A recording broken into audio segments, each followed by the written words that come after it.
And here are some of the drugs which are promising and trials are on the run, and WHO will update us. Hydroxychloroquine, favipiravir and remdesivir are very, very promising. Okay, right.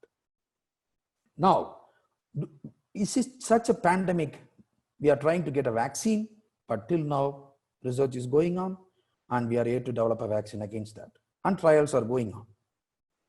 Coming to the structure of COVID-19. COVID-19, all of you know, it's an RNA virus. It belongs to Coronaviridae. It's a bigger virus with an envelope, and we have to clearly understand about the surface protein. Here you can see, this is for the students. There is a spike, yes, okay. This plays an important role, and you will see how, okay.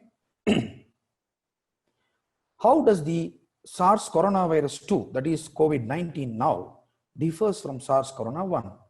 And I'm going into a little bit deeper area, because the spike proteins and ORF8 and ORF3A, these two are the important protein which are significantly different from SARS-CoV-1. Okay, so I will tell you how they are different. So now the coronavirus comes. How does it infect? Two mechanisms are there. You must clearly understand. This is one takes place in the alveoli. So this is the alveoli. Now the coronavirus comes. I told you people who are taking treatment for hypertension are more risky because they take ACE2 inhibitors. These are the ACE2 receptors.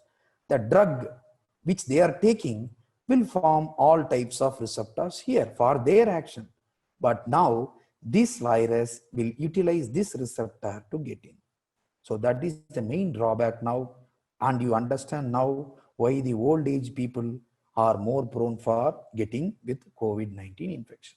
So this is an evidence-based medicine which has proved. Based on this, lot of drugs, you will see all in the boxes, okay? All given in the boxes, how they act, okay? Now, the promising drugs are here.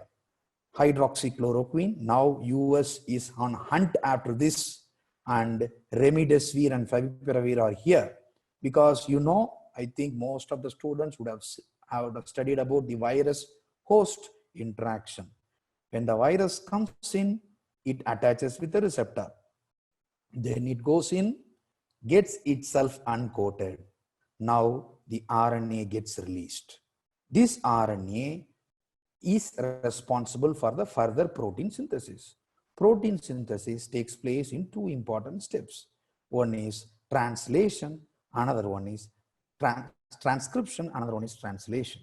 Okay, so whenever the proteins are synthesized, it depends upon the enzyme called RNA polymerase.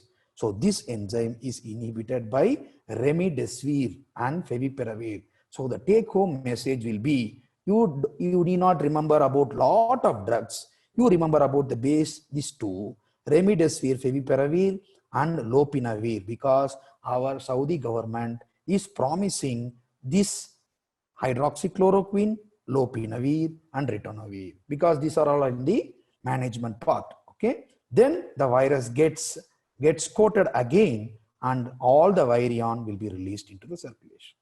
I think this mechanism is a clear-cut mechanism. And another one which is very, very pathetic, because we think that COVID-19 patient, once they are admitted, if you connect to the ventilator, they will be all right. But it was not the case, because most of the patients who are getting admitted had severe fall in the hemoglobin. You know, hemoglobin is there in the blood which carries the oxygen to the tissues. This hemoglobin gets destroyed by this virus. So that created a lot of panic among the researchers. Then we cannot sort to this type of treatment entirely. That is the most important thing. So how this virus goes and attaches with the hemoglobin part, that is very, very important. Now, when the hemoglobin part is attacked by the virus, the hemoglobin gets destroyed and it releases a lot of iron. That's why there is an increase in the ferritin level. Whenever this hemoglobin is attacked, what it becomes, the oxygen carrying capacity of the blood is stopped. Once the oxygen carrying capacity is stopped, no matter how you push the oxygen, the patient will not survive. That's why the patient are popping off because of this infection. And there are a lot of inflammatory mediators like markers like C-reactive protein and D-dimer. D-dimer, all the final year students would have understood. D-dimer will increase tremendously in case of COVID-19 infection. And whenever there is a rapid hemolysis, lactate dehydrogenase will increase. I think most of the students, please concentrate on this pathophysiology and this pathophysiology. Okay, right. Now we'll move on to the next thing. Okay, how this hydroxychloroquine, I told you, is a promising drug. This hydroxychloroquine diffuses through the cell membrane. You know, this is the cell membrane, and this hydroxychloroquine diffuses through the cell membrane, and inside the cell membrane, it creates an acidic environment. That is, the pH becomes very low so that the viruses cannot get into the cell and infect the cell. Okay, so hydroxychloroquine is one of the promising molecule. Another mechanism by which it acts is, we have already seen ACE2 in ACE2 receptor. You see, here is the ACE2 receptor. This receptor, whenever it is in activated form, that is glycosylated form, then only it will attach with the virus. So what the chloroquine does is, it stops the glycosylation of the ACE2 receptor, thereby the virus cannot get attached, thereby the disease will not progress. Okay, so I think most of you would have understood. If you don't able to understood, we will project these things, and these are all the journals which I have referred to regarding the molecular level of the drug action.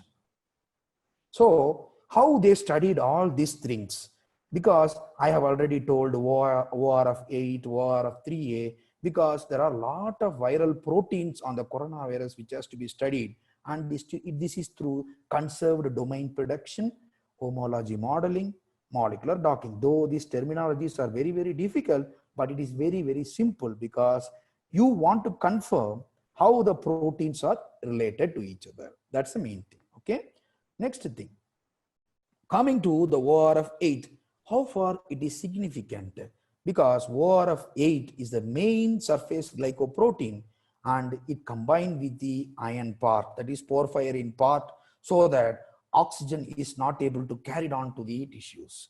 And this is supported by another protein called OR of 10 and OR of 3A. This is very, very important in understanding. Okay, then coming to the laboratory diagnosis.